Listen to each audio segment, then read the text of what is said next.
네.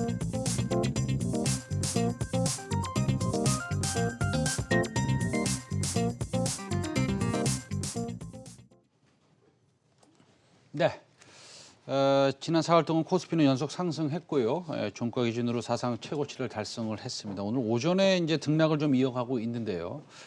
현대차 그룹주하고 전기차 관련주 조금 뭐 쉬어가고 있습니다. 이제 수소 쪽이 조금 더 오늘은 좀 좋은 것 같기도 하고요. 그 다음에 이제 컨택트주들이 움직이기 시작했습니다. 개인 투자자들은 여전히 사고 있고요. 기관은 여전히 팔고 있습니다. 오늘 뭐 여러 가지 섹터, 특히나 전기차 관련 종목, 그 다음에 이후에 증시 전망에 대해서 엄브렐라 리서치 대표, 윤조 대표 오늘 모셨습니다. 안녕하세요. 네, 안녕하십니까. 우리 이제 증시가 개장한 지 올해 이제 3주 됐는데 이상하게 저는 한 3달 된 것 같습니다. 급상승이 하루에 이제 100%도 넘나들고 이 소위 이제 그 변동성, 볼러딜리티가 굉장히 큽니다.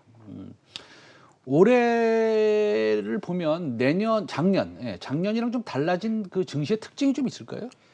일단 뭐 지난번에도 계속 연초부터 말씀드린 것처럼 이제 대형주와 중소형주의 좀 차별화가 있습니다. 그래서 저도 이제 스몰캡 애널리스트 출신이다 보니까 중소형주 분석 위주로 하다 보는데 요즘에 방송이나 아니면 투자분들한테 전화 받으면 대부분 대형주만 말씀을 좀 드리거든요. 그렇게 된 이유는 지난번에도 한번 언급드렸는데 다시 한번 말씀을 드리면 이게 바이오 투자 전략하고 좀 연동이 있습니다.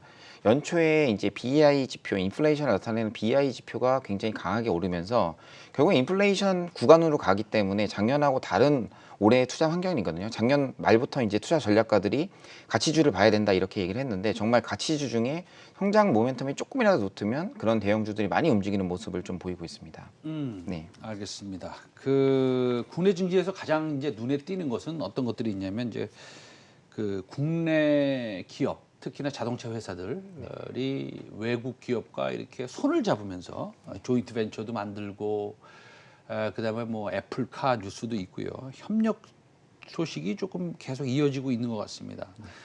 그 여러 가지 이슈 중에서도 이제 지금 방금 말씀드린 기아차와 애플의 협의 뉴스 이게 파장이 큰 것 같은데 이거 아직 먼 얘기 같은데 이게 지금 막 그 뉴스를 통해서 주가에 반영되는 것은 어떻습니까? 어떻게 보고 계십니까? 그런 것들을. 일단 주가는 뭐 아시는 것처럼 뭐 오버슈팅이 한번 나온 상황이고요. 이제 기간 조정 국면으로 잠깐 가는 모습입니다. 근데 이제 말씀하신 거를 짚어보면 이제 전기차의 소재 부품 회사를 저희가 그동안 봤다면 한국에는 전기차 완성차를 하는 업체가 이제 글로벌로 봤을 때는 테슬라나 이런 유명한 업체가 없지 않습니까? 근데 이제 최근에 보면은 지난주에 뉴스가 나왔던 이제 GM하고 마이크로소프트가 협업을 한다.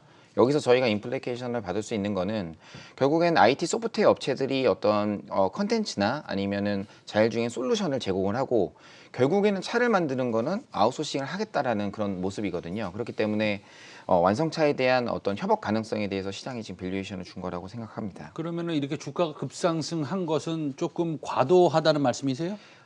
일단 단기에 이게 이제 어떻게 보면 주가의 상승 여력은 제가 항상 설명드릴 때 EPS 상승이거나 아니면은 멀티플 상승이거나 둘 중에 하나인데 지금은 사실 실적이 개선되는 구간이긴 합니다만 주가 상승이 실적으로 되는 게 아닙니다. 그렇기 때문에 결국 멀티플 PER이라고 하는 저희 지표가 상승했다고 볼 수 있을 것 같고요. 요거는 이제 시장에 뉴스가 나오면 PER이 멀티플이 확장됐다가 안 나오면 이제 모멘텀이 소멸되면서 빠지는 그런 기간 조정 국면이라고 보시면 될 것 같습니다. 알겠습니다. 네. 기아차가 오늘 한 4% 정도 조정을 받고 있는데 그 애플카를 기아차에서 만들겠다라는 거 뭐 제가 뭐 어디서 들은 건 아니고요. 뭐 거의 확실히 정해진 거 아닌가 뭐 이런 생각을 하게 되는데 그렇게 된다면 기아차 기본적으로 이제 EGMP를 통해서 기아차도 새로운 전기차 모델을 많이 내놓을 것이고 기아차가 현대차보다는 올해 사실은 실적의 상승 그 분이 조금 더 둘만을 비교했을 때는 좋다라는 얘기도 있었고 또 기아차는 또 브랜드 뭐 이름도 바꾸지 않습니까? 기아로 네. 좀 바꾸고 네네. 뭔가 좀 새로 시작하려는 그런 마음들이 좀 있는데 애플카까지 여기서 이제 더해졌어요. 그러면은 추가 상승 여력, 밸류에이션이나 펀더멘털로 봤을 때 뭐 있는 겁니까? 아니면 이게 뭐 다 끝입니까? 뭐 일단 현대차랑 기아차를 얘기할 때 이제 여태까지 저희가 현대차한테 프리미엄을 좀 많이 줬죠. 왜냐하면 전기차도 다 현대차가 먼저 시작을 했고 기아차는 이제 SUV 라인업을 가져서 이제 형만한 아우 없다 뭐 이런 얘기해서 저희가 현대차가 먼저 주가가 올랐습니다. 근데 기아차가 최근에 부각받은 거는 아시는 것처럼 조지아에 공장이 있고 여기에 대한 관련 수주가 나오면 결국엔 애플카를 받는 게 아니다라는 투자들의 기대감이 오면서 멀티플이 이제 11배까지 올랐거든요. 사실 현대차가 14배 거래되기 때문에 할인폭을 보면은 한 10배 정도까지는 주가 기간 조정이 나올 수 있다라고 좀 생각을 하고 있어서 일단 최근에 단기 슈팅 나온 다음에 이제 빠지면 한 75,000원까지 좀 기간 조정이 나올 수 있다 이렇게 생각을 하고 있습니다. 알겠습니다. 네. 그런데 현대모비스, 현대위아, 그다음에 현대차, 기아차 전부 다 이제 그 급하게 조금 상승을 좀 한 와중에 네. 글로비스는 가만히 있다가 네. 갑자기 나중에 좀 튀어 올랐어요. 예, 예. 글로비스는 뭐 수소 산업에 진출하는 건 우리 다 알고 있는데 네네. 그거 이외에 우리가 또 좀 펀드멘탈하게 좀 공부해야 될 만한 그런 내용들이 있습니까? 일단 현대 글로비스는 이제 CKD라는 이제 자동차 부품 물류를 하는 회사입니다. 그래서 결국에는 회사가 실적이 성장하려면 어떤 걸 해야 되냐? 현대 기아차의 수출 물량이 늘어나야 되는 게 이제 첫 번째 효과고, 그다음에 수출이 많기 때문에 환율이 올라가는 게 그 두 번째 펀더멘탈의 요인입니다. 하지만 최근에 보면 현대차 그룹주 중에 현대 오토에버나 아니면 다른 종목들은 대형주들은 다 한 번씩 올랐는데 현대 글로비스만 유독 오르지 않았습니다. 근데 어제 오른 주가가 이유는 이제 수소뿐만 아니라 말씀하신 수소뿐만 아니라 이제 EV 충전 뭐 이런 플랫폼 신사업 여러 가지 사업에 대한 인력을 추가한다는 얘기가 있어서 글로비스도 어떻게 보면은 순환매의 기조에 지금 있다라고 보시면 될 것 같습니다. 네, 오늘 뉴스가 난 게 그건가요? 그럼 뭐 18분 만에 네. 전기차를 80%까지 충전할 수 있다. 네, 네. 그래서 뭐 그런 스테이션이 하나 만들어졌다라는 건데 네. 18분이면은 그렇게 긴 시간은 아니죠. 괜찮죠. 18분이요. 네, 예, 지금 과거에는 30분 정도보다 더 오래 걸렸으니까. 네.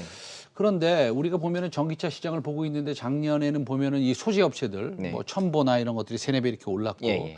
올해 초나 작년 말부터 이제 우리 최성문의 피처에서 말씀드렸던 것은 전기차 관련된 부품주, 네. 뭐 파워트레인이나 모터 내지는 뭐 그것뿐만이 아니라 전기차에 들어가는 부품주들이 이제 뭐 사실은 수요가 생기고 그다음에 단가도 높아지고 단가가 높아지면 마진이 높아지고 마진이 높아지면은 뭐 자기 자본 이익률이 높아지고 자기 자본 이익률이 높아지면은 회사의 가치가 높아지니까 이런 회사들을 좀 보자 했는데 우리 최상민의 피처에서 말씀드린 그런 종목들을 좀 가져오신 것 같은데 그래도 그 이외에도 여러 가지 종목들이 있는 것 같습니다. 네. 그래서 상승력이 남아 있는 전기차 관련 부품주들 어떤 것들이 있을까요? 일단은 시장에서 전기차 부품주로 많이 알려진 회사는 이제 한국단제나 우리산업 같은 업체들인데요. 이미 멀티플이 10배에서 12배까지 이제 적정 밸류를 좀 받고 있습니다. 물론 현대 기아차가 멀티플이 올라가면 같이 올라가는 그런 구간으로 될 것 같고요. 최근에 얘기가 나오고 있는 것들은 이제 평화산업이나 SL처럼 기아차나 이런 쪽에 납품이 가능한 업체들, 이 부품 업체들이 예전에 보면은 현대 기아차가 잘 나갔던 시절에 멀티플이 4~5배에서 이제 7배, 8배로 랠리를 보인 적이 있습니다. 그래서 그때 말씀하셨을 때부터 저도 보고는 있었는데 사실 구체적이진 않거든요. 근데 이제 추가적인 모멘텀이 이제 남아있다면 기아차의 증설 얘기가 이미 애널리스트 리포트나 여러 군데서 나오고 있어서 이 GMP 증설이 다시 나온다면 다시 애플카 모멘텀이 시작될 때 결국엔 현대 기아차와 이제 이런 부품주들을 다시 봐야 된다 이렇게 생각을 좀 하고 있습니다. 그 평화산업이요? 평화전공입니다. 평화전공. 네네네. 그 뭐 하는 회사죠? 이제 도어 해치나 이런 부품들을 하는 회사고요. 네네. 전통적인 전통적인 업체라고 보시면 될 것 같습니다. 하지만 이 업체들 제가 가져온 이유는 이 회사들이 전기차에 진출하는 게 중요한 게 아니라 결국에 기아차가 만약에 애플카를 한다면 하는 가정이 있다면 이 회사의 가치가 PSR로 보면은 뭐 아까 PSR 뭐 수소에도 말씀하셨지만 0.2배, 3배거든요. 그러면은 시장에서 어떻게 보면 성장에 대한 가능성을 줄 때는 PSR 0.2배, 3배짜리는 0.5배까지, 0.5배, 600짜리는 1배까지 이렇게 멀티플 확장할 가능성이 있습니다. 알겠습니다. 네. 지금 그 며칠 동안 조금 또 올라왔어요. 네네네. 그러면은 그 다음에 그 미국의 Fear and Greed Index를 보면 그것도 한 72 정도 되고요. 그 다음에 미국의 변동성 지수 보면은 VIX를 보면은 또 그것도 조금 내려오고 있는 상태고. 어저께 미국의 부동산 데이터도 잘 나왔고요. 네. 그저께 독일의 ZW 그 경기 민감 지수, 심리 지수도 잘 나왔습니다. 그다음에 필라델피아 쪽에 그 연준 쪽에 경기 데이터도 굉장히 잘 나오고 있습니다. 그다음에 이제 뭐 여러분 다 아시겠지만 백신도 이제 한 달, 두 달 이제 남지 않았습니까? 네. 그렇다고 본다면 지금 시장은 그렇게 조금 올라왔어도 위험하다 이렇게 보기 어렵다라는 말씀들도 많이 하시는데 우리 윤주호 대표께서는 어떻게 생각하세요? 일단 저는 뭐 최근에 장이 이제 굉장히 좋긴 했습니다만 계속 보수적인 말씀을 드렸던 이유는 대형주 위주로 계속 봐야 된다라고 말씀드리면 아까 말씀드린 인플레이션 키워드 이건 무조건 기억을 해두셔야 되고요. 작년에 2분기 때 보면 저희가 코로나를 맞으면서 굉장히 안 좋은 경제 상황을 맞았습니다. 아시는 것처럼 인플레이션 굉장히 낮았고요. 커머디티 가격 빠졌고 달러는 강세였고요. 그다음에 이머징 통한 약세 이런 구간에서 아웃퍼폼했던 종목들이 시장의 유동성을 결국에 흡수했던 종목들은 바이오 종목들입니다. 근데 거꾸로 말씀드리면은 지금 같은 경우는 완전히 반대의 상황이죠. 이제 인플레이션이 오면은 과연 어떤 회사들이 돈을 많이 벌까라고 생각을 해보시면 왜 대형주가 세고 왜 중소형주는 약할까라고 보시면 인플레이션이 났을 때 가장 제품을 팔았을 때 최종 끝단에 있는 업체가 결국 대기업입니다. 뭐 저기가 보면은 부품주보다는 완성체가 먼저 움직인 이유가 그거라고 저는 생각을 좀 하거든요. 알겠습니다, 네. 윤 대표님. 근데 네. 제가 지금 윤 대표님이 말씀하신 거에 좀 반대되는 질문을 하나 할 수뿐이 없습니다. 네네. 대형주 좋아하시고 뭐 끝단에 있는 건 대형 그 대기업이다. 네. 그거 지나가는 저 초등학생도 다 알고 있는 얘기인데. 네네네. 어저께 보면은 미국의 Fallen Angel ETF 같은 거 있지 않습니까? 네네네. 그러니까 뭐 정상적으로 있다가 투기 등급으로 떨어진 네. 그쪽으로 ETF 펀드가 많이 들어오고 있어요. 네, 예, 그렇다고 본다면 그들이 살아난다라는 거고요. 네. 뭐 동전주들이 많이 올라간다. 뭐 그건 차치하고 나서라도 네. 그 다음에 6월 달이 되면은 아직은 멀었지만 대형주들 한 50개만 딱 골라서 그거를 공매도 할 수 있고 나머지 네네. 중소형주들은 공매도 못하게 하는 그런 정책도 좀 생각하고 있는 것 같은데 네. 그렇다고 본다면 그 뜻은 지금부터 중소형주를 사라라고 시장에서 우리한테 말하고 있는 거 아닙니까? 일단 그거는 미국 상황이라고 저는 생각이 좀 들고 있고요. 네네. 한국은 좀 다르다고 생각합니다. 지금 네네. 한국이 아시는 것처럼 기관이 매도세가 있고 네네. 그다음에 개인 투자 자금이 많이 들어오고 있습니다. 제가 지금 저희 뭐 VIP 대상으로 하고 있는 이제 엄브렐라 리서치 같은 경우에는 이제 삼성 PB 쪽이나 이쪽이랑도 만나보는데 지금 신규 유입되는 자금의 대부분이 예전 같으면 개인 투자자들이 코스닥을 많이 선호하셨거든요. 근데 최근에 보시면은 다 코스피만 아하. 많이 투자를 하십니다. 말 되네요. 예, 바로 네. 그것 때문에 지금 장기 투자를 하더라도 코스피가 수익률이 과거에 좋았으니까 미래도 좋다. 이게 네. 이 로직은 아니고요. 네네. 다만 이제 정보가 코스닥보다는 코스피가 많이 알려졌기 때문에 개인 투자자들이 접근할 수 있는 개연성이 굉장히 많아졌다. 그렇기 때문에 대형주에 대한 어떤 개인 자금의 선호도가 한국은 조금 있을 수 있다라고 저는 생각을 좀 하고 잘 있습니다. 알겠습니다. 네. 오늘 말씀 잘 들었고요. 지금까지 윤주호 엄브렐라 리서치 대표였습니다. 오늘 말씀 잘 들었습니다. 감사합니다. 네. 네.